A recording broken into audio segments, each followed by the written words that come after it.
वार्तांकन रोखठोक बातमी। सोलापूर शहरातील अनेक रुग्णालय महापालिकेच्या वैद्यकीय कचरा संकलन करणाऱ्या मक्तेदाराकडे कचरा देत नाहीत। हा कचरा नेमका कुठे जातो? शहरातील किती रुग्णालयांनी महापालिकेकडे नोंदणी केली याची तपासणी होणार आहे। या तपासणीची जबाबदारी आरोग्य निरीक्षकांवर सोपवण्यात आली आहे। महापालिकेच्या अंदाजपत्रकात आरोग्य विभागाला उत्पन्न वाढीचं उद्दिष्ट देण्यात आलंय। आरोग्य विभागाकडून शहरात वैद्यकीय कचऱ्याचं संकलन केलं जातं, यासाठी मक्तेदार नेमलाय। परंतु शहरातील अनेक रुग्णालय लॅबकडील कचरा या मक्तेदाराकडे येत नसल्याची चर्चा आहे। या पार्श्वभूमीवर सभागृह नेते नरेंद्र काळे यांनी बुधवारी अतिरिक्त आयुक्त वीणा पवार, सहाय्यक आयुक्त शशिकांत भोसले आणि आरोग्य विभागातील कर्मचाऱ्यांसोबत बैठक घेतली।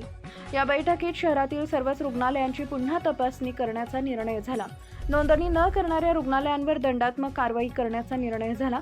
महापालिकेकडे नोंदणी झाल्यास उत्पन्नात वाढ होणार आहे। दुसरीकडे धोकादायक कचऱ्याची शास्त्रीय पद्धतीने विल्हेवाट लागणार असल्याचं काळे यांनी सांगितलंय।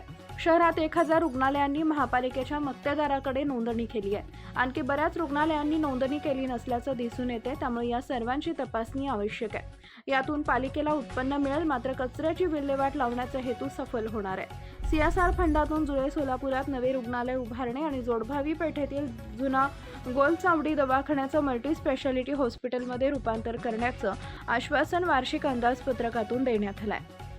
या पार्श्वभूमीवर उद्योजक यतीन शाह यांची भेट घेतली।